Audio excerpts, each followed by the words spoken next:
आपकी मुंह से निकली हुई नेगेटिव बातों का बहाना बनाकर वो आपकी ब्लेसिंग को रोक लेता है। बोल हालेलुया। एक दूसरे को हाथ लगाएं और कहीं जागते रहो, और एक जोरदार ताली बजाकर धन्यवाद दें परमेश्वर।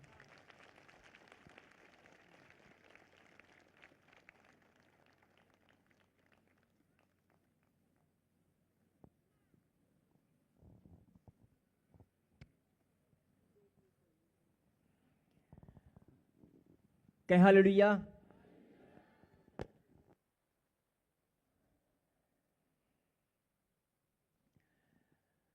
क्या आप इस बात से सहमत हैं कि परमेश्वर ने अगर मुझे चुना है और लाखों की भीड़ में से मुझे अलग किया है और अपने समीप बुला लिया है, मेरे जीवन में परमेश्वर की कोई योजना है और वो उस योजना को पूरा करना चाहते हैं? इस बात से आप सहमत हैं? अगर नहीं सहमत हैं तो आज सहमत जरूर हो जाएंगे। आज आपको बहुत कुछ पता चलने वाला है। निकालें प्रभु के कलाम से गिनती की किताब 17वां अध्याय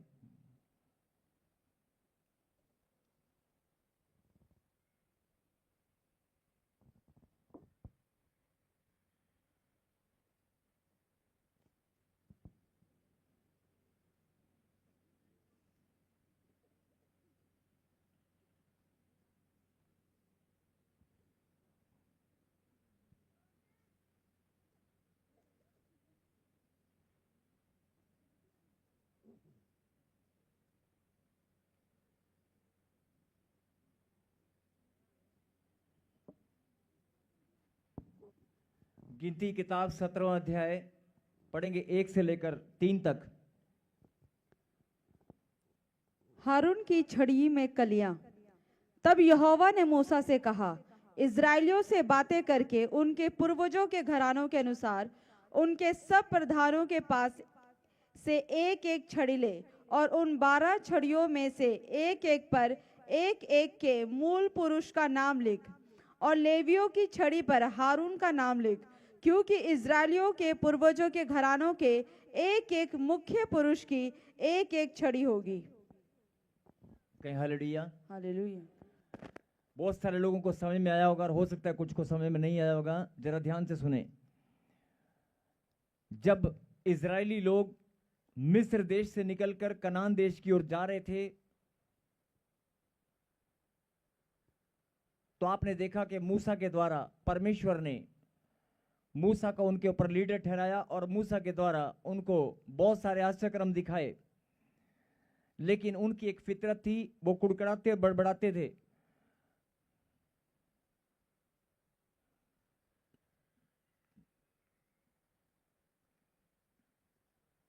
वो कुड़कुड़ाते और बड़बड़ाते थे, जिसके कारण 40 दिन का सफर 40 साल में बदल गया। उनकी ब्लेसिंग, उनकी कुड़कुड़ाहट बड़बड़ाहट के कारण परमेश्वर ने उनके जीवन में एक योजना बनाई थी। परमेश्वर ने इजरायलियों के जीवन में एक योजना बनाई थी कि मैं तुम्हें गुलामी के जीवन से निकालकर ब्लेसिंग वाला जीवन दूंगा। तुम्हारी आने वाली पीढ़ियां भी ब्लेस रहेंगी और तुम कनान देश में जब जाओगे तो तुम्हारी आने वाली पीढ़ी भी वहां राज करेगी।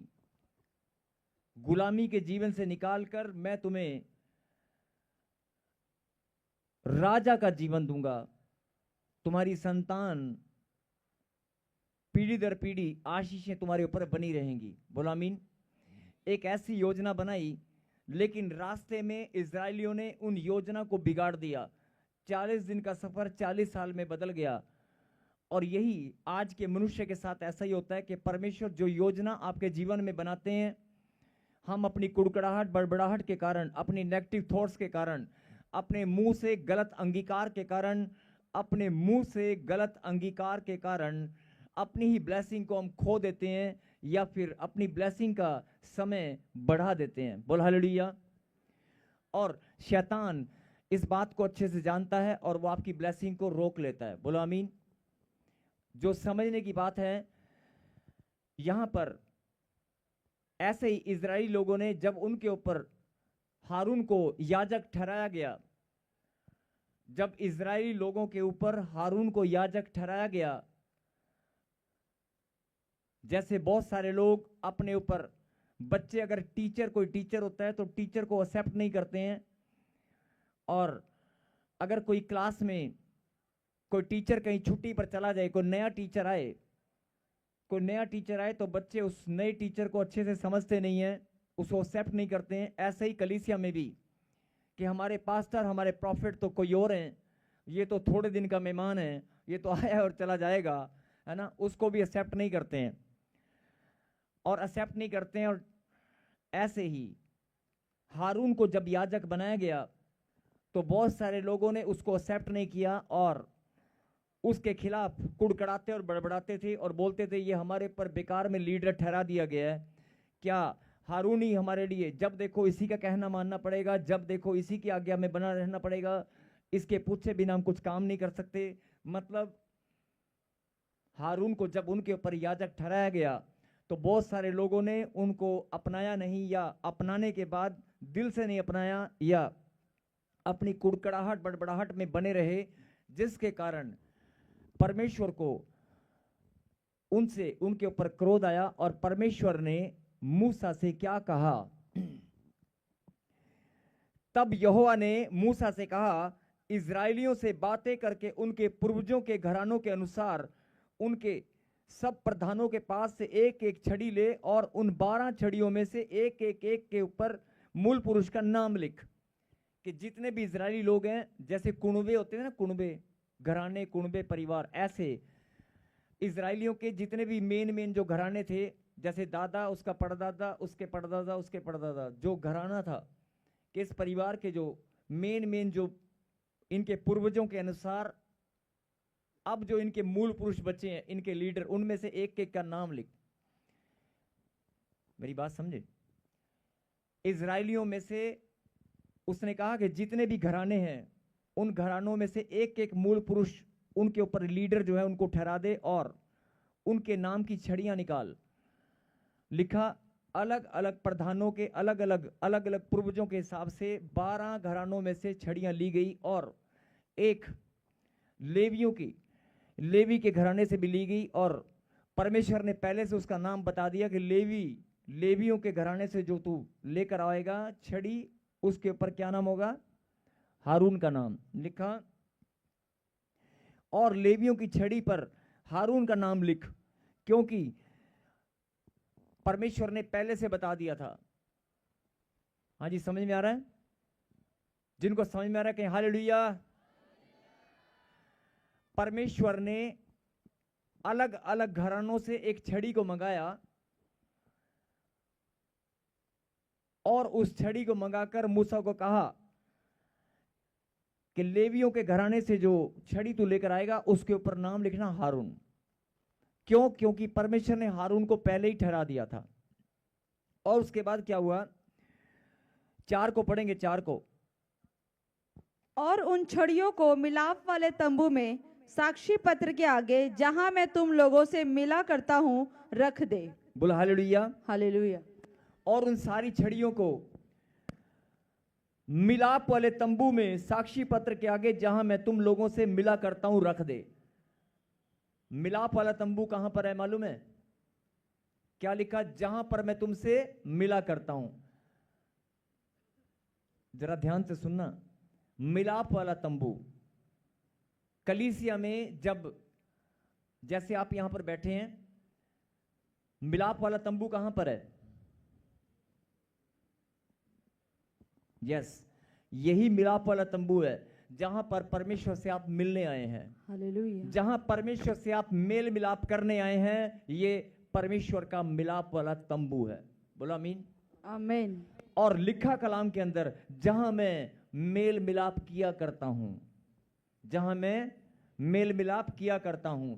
तो बड़ी गहरी बात है कि अगर आप मिलाप वाले तंबू में बैठे हैं तो मिलाप वाले तंबू में परमेश्वर ने, मैं नहीं बोल रहा हूं, वचन में लिखा है, जहां मैं तुम लोगों से मिला करता हूं। परमेश्वर ने कहा जहां मैं तुम लोगों से मिला करता हूं, उसके सामने साक्षी पात्र पर ये छड़ियां रख देना। और उसके बाद वो रख कर चले गए। और उसके बाद क्या हुआ, पढ़ेंगे 5 को। और जिस पुरुष को मैं चुनूंगा उसकी छड़ी में कलियां फूट निकलेंगी, और इजरायली जो तुम पर बुड़बुड़ाते रहते हैं वह बुड़बुड़ाना मैं अपने ऊपर से दूर करूंगा। कहता है जितनी भी छड़ियां तुम वहां पर रखोगे उनमें से एक को मैं चिन्ह बनाकर, ऐसा चिन्ह बनाकर दिखाऊंगा, मैं दिखाऊंगा कि जो लोग कुड़कुड़ाते और बड़बड़ाते हैं मैं अपने ऊपर से दूर करूंगा, उसमें से कलियां फूट निकलेंगी। और आगे पढ़ेंगे 7 को, क्या हुआ 7। उन छड़ियों को मूसा ने साक्षी पत्र के तंबू में यहोवा के सामने रख दिया। दूसरे दिन मूसा साक्षी पत्र के तंबू में गया तो क्या देखा कि हारून की छड़ी जो लेवी के घरानों के लिए थी उसमें कलियां फूट निकली। हालेलुया।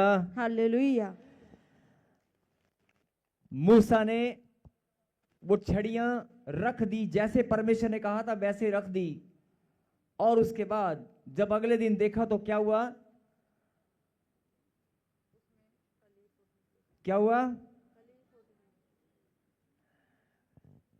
दूसरे दिन मूसा साक्षी पत्र के तंबू में गया और क्या देखा कि हारून की छड़ी जो लेवी के घराने के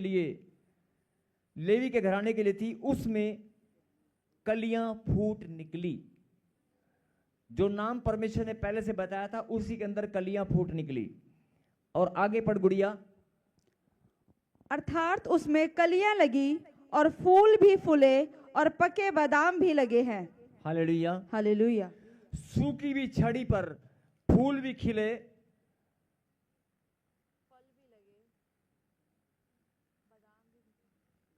फूल भी खिले, फल भी लगे और पके हुए बादाम भी लग गए। सूखी भी छड़ी पर मतलब सूखा हुआ डंडा था एक, उस डंडे पर रातों रात, एक ही रात में ऐसा क्या चमत्कार हो गया कि बादाम लग गए, फूल भी लगे, फल भी लगे और बादाम भी पककर निकल आए। बात समझ में आ रही है? जब बहुत सारे लोगों ने हारून को एक्सेप्ट नहीं किया था, कुड़कुड़ाते बड़बड़ाते थे, तो परमेश्वर ने क्या कहा कि इन लोगों को एक काम कर, इनके घरानों में से एक एक छड़ी लेकर आ, उस छड़ी को, और लेवियों के घराने से जो छड़ी लेकर आएगा उसके ऊपर हारून का नाम लिख दे, बाकी सबके इनके प्रधानों के नाम लिख दे, और मैं इनको दिखाऊंगा, मैं दिखाऊंगा इनको, और ये लोग मानेंगे कि मेरा चुना हुआ कैसे अलग होता है। और जब साक्षी पत्र के मिलाप वाले तंबू के सामने साक्षी पत्र उन छड़ियों को रखा गया, उसके बाद अगले दिन जब देखा गया तो किसकी छड़ी में कलियां फूट निकली? किसकी छड़ी में? किसकी छड़ी में? हारून की छड़ी में कलियां फूट निकली, फल भी लगे और पके हुए बादाम, मतलब फूल भी लगे, फलने भी लगे और बादाम निकल आए। बादाम, फ्रूट। एक दूसरे को हाथ मिलाओ, बोलो आशीष का समय, जागते रहो। आशीष का समय आ गया है, जागते रहो। चंगाई का समय आ चुका है, जागते रहो।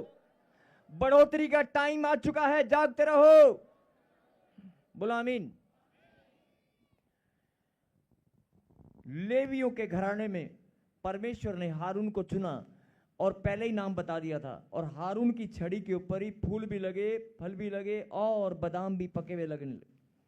अब कई लोग इस बात को सोचेंगे, नहीं नहीं ऐसे कैसे हो सकता है, एक ही रात में ऐसे कैसे हो सकता है? सूखी हुई डंडी पर पत्ते भी निकल आए, कलियां भी फूटी, फल भी लगा और फल पककर बादाम बन गया। और सब हैरान हो गए और सब ने मान लिया कि वाकई ही परमेश्वर ने हारून को चुना है। बोलो आमीन। आज परमेश्वर यही बात आपको बताना चाहते हैं कि आप भी अपनी कुड़कुड़ाहट, बड़बड़ाहट पर ध्यान दें, अपनी नेगेटिव थॉट्स पर ध्यान दें। अभी आपने अपने मुंह से कहा था, मुझे बुलाने वाला परमेश्वर है, बोला था कि नहीं? मुझे यहां पर लाने वाला परमेश्वर है, बोला था कि नहीं? मैं अपनी मर्जी से नहीं आया हूं, मैं परमेश्वर की योजना का हिस्सा हूं, कहा था कि नहीं?